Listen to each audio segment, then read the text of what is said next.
Selvakumar sir, இந்த மழைப்பொழிவானது சென்னைக்கு அதிகம் இருக்குமா, தஞ்சை திருவாரூர் நாகைக்கு அதிகம் இருக்குமா நாளையிலிருந்து?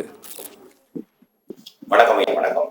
அதாவது தற்பொழுது இந்த ஆழ்ந்த காற்றழுத்த தாழ்வு மண்டலம் இந்த 5 மணி 30 நிமிட நிகழ்வு நேரப்படி திரிகோணமலைக்கு 175 கிலோமீட்டர் தெற்கு தென்கிழக்கையும், அதாவது தென்கிழக்கே திரிகோணமலைக்கு தென்கிழக்கே திரிகோணமலைக்கு தென்கிழக்கே வேதாரண்யத்திற்கு 420 கிலோமீட்டர் தொலைவிலும், சென்னைக்கு 630 கிலோமீட்டர் தொலைவிலும் இது நிலை கொண்டிருக்கிறது. சரி.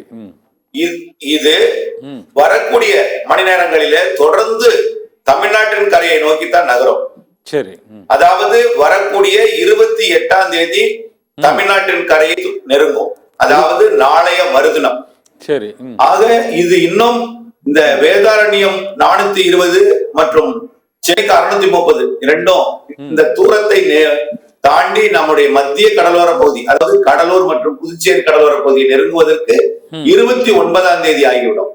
29ஆம் தேதி. ஆக இன்னும் 4 நாட்கள் இருக்கிறது இது கரை கடப்பதற்கே. ஆக இது நெருங்கி வர மழை பொழிவானது கண்டிப்பாக அதிகரித்து காணப்படும். சரி. இன்றைக்கு இப்பொழுதைய சூழ்நிலையில ஒட்டுமொத்த தமிழ்நாட்டின் வடகடலோரம் மற்றும் டெல்டாவில நல்ல மழை பொழிந்து வருகிறது. இந்த மாலை வேளையில டெல்டா மற்றும் கடலூர், மயிலாடுதுறை, அதாவது டெல்டா மயிலாடுதுறை சேர்த்து புதுச்சேரி, கடலூர் மற்றும் விழுப்புரம் மாவட்டங்கள் உள்ளே பாத்தீங்கன்னா திருவண்ணாமலை, அரியலூர், பெரம்பலூர் வரைக்கும் கனமழை பொழிகிறது. திருவண்ணாமலை மாவட்டத்தில் இப்போ பெய்து கொண்டிருக்கிறது. அரியலூர், பெரம்பலூர், கள்ளக்குறிச்சி மாவட்டம் மற்றும் திருவண்ணாமலை தெற்கு பகுதி வரைக்கும். இப்ப இரவு முழுவதும் நீடிக்குமா சார்? சார், இந்த இப்ப பெய்யறது இரவு முழுவதும் நீடிக்குமா? இந்த மழை பொழிவானது இரவு முழுவதும் நீடிக்கும், அதே நேரத்தில் அதிகரிக்கவும் செய்யும், படிப்படியாக அதிகரிக்கும். குறிப்பாக இந்த மழை பொழிவு சென்னைக்கு காலை பெய்து சற்று ஓய்ந்திருந்து மேகமூட்டம் தூறல் சாரலாக இருந்தாலும் மீண்டும் அதாவது இரவு முன்னிரவிலிருந்து சென்னைக்கும் மழை பொழிவு கொடுக்க தொடங்கும். நள்ளிரவிலிருந்து சென்னைக்கும் மழை பொழிவு கிடைக்கும். அது அப்படியே ராணிப்பேட்டை, காஞ்சிபுரம் வரைக்கும் கொடுக்கும். ஆனால் பெரிய மழை இன்றைக்கு இல்லை சென்னைக்கு.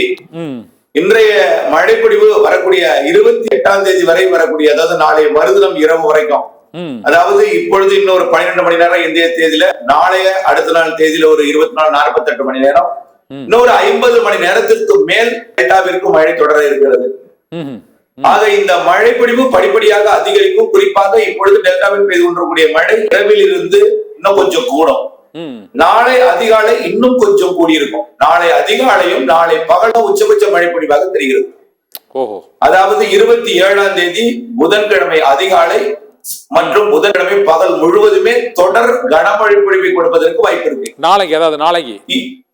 நாளை இன்று நள்ளிரவுக்கு பிறகு நாளை அதிகாலையிலையும் நாளை பகல் வேளையிலையும் தான் டெல்டாவிற்கு கனமழை, அதிகனமழை பொழிவுலாம் இருக்கு.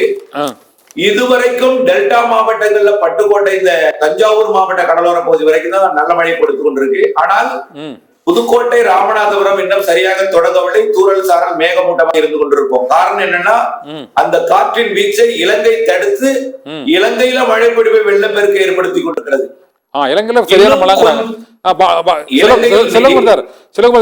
ரெட் அலர்ட் விட்டாங்க டெல்டா மாவட்டங்களுக்கு. ரெட் அலர்ட் ஒரு 3 நாளைக்கு விடுத்திருக்கிறாங்க. ஆனா அந்த பெரிய அளவுல அங்க கனமழை பொழிவு இருக்க மாதிரி தெரியலையே சார் இன்று காலையில இருந்தே டெல்டா மாவட்டங்கள்ல. நம்ம ரெட் அலர்ட் என்றால் பெரிய 20% மேல மழை பெய்யணும், ஒரு 20% மேல மழை பெய்யணும். ஆமா, அந்த அளவுக்கு பெய்யலையே இன்னைக்கு நாளைக்கு. 20 சென்டிமீட்டருக்கு மேல மழை பெய்யணும் அப்படிங்கிறது ரெட் அலர்ட் கணக்கு கிடையாதுங்க.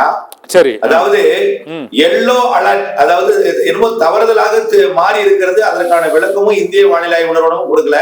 சரி. அதாவது எல்லோ அலர்ட்டோட விளக்கம் என்னன்னா, இந்த மாவட்டங்களுக்கு மழை பெய்ய வாய்ப்பு இருக்கிறது, வானிலை அறிக்கையை தொடர்ந்து கவனித்து வரவும், அப்படிதான் இருக்கும். எல்லோவோட மீனிங் என்னன்னா, நம்மளுடைய கவனத்தை திருப்பி அந்த மாவட்டத்தின் மீது வச்சுக்கிறது, இந்த மாவட்டத்தோட அப்டேட் பார்த்துட்டே இருங்க அப்படின்னு சொல்றதுதான் இருக்கும். சரி. ஆனால் ஆரஞ்சு அலர்ட் என்பது கனமழை பொழிவதற்கு சாத்தியக்கூறு அதிகமாக வந்துவிட்டது. நீங்கள் அதாவது என்ன சொல்றதுன்னா, நம்முடைய மீட்பு நிவாரண பணிகளுக்கு நீங்க தயாராக இருக்கணும். இறங்கணும்னு கிடையாது. சரி, ஆரஞ்சு அலர்ட் தயாராக இருக்கணும். அறிவிப்பு எதுனாலும் வரலாம். மழைப்பொழிவு கனமழை பொழிவு வாய்ப்பு தெரிகிறது, இறங்கலாம், மீட்பு பணிக்கு இறங்கணும்னு அர்த்தம். ரெட் அலர்ட் என்னன்னா மழை கண்டிப்பாக பொழிய போகிறதுன்னு அர்த்தம். 20 சென்டிமீட்டர் அப்படிங்கிறது ஒண்ணு தெரியல. மழை கண்டிப்பாக பொழிய போகிறது. ஆகவே கண்டிப்பாக இந்த மழை பொழிவு கூடுதலாக இருக்கலாம். நீங்கள் உடனடியாக உங்களுடைய படையெல்லாம் கொண்டு வச்சிருங்க இந்த மாவட்டத்துல கொண்டு வச்சிருங்க, ரெடி ஆயிடுங்க, இறங்கி விடுங்கள் என்றுதான் அர்த்தம். அதாவது ஆமா, அதாவது அரக்கோணத்தில் தயாராக இருங்கள், மஞ்சள் ஆரஞ்சுன்னா, ரெட்டுன்னா கொண்டு இறக்கி விடுங்கள் அர்த்தம். அப்படிதான் இதோட அர்த்தம். இது இப்பொழுதைக்கு இருக்கக்கூடிய மழை வந்து காலையிலேயே பெய்த மழையே 20 இருக்கும் சில இடங்கள்ல. சரியாக தகவல் கிடைக்கும். வேதாரண்யத்துல 15 கிட்ட போயிருக்கும் இன்றைக்கு இப்பொழுது வரைக்கும். ஏற்கனவே வேதாரண்யத்துல ஒரு முறை பெய்த மழை மட்டுமே, ஒரு முறை ஒரு சுற்றுல ஒரு 15 நிமிடம் மட்டுமே ஒரு 5 சென்டிமீட்டர் மழை பொழிந்திருக்கிறது வேதாரண்யத்துல.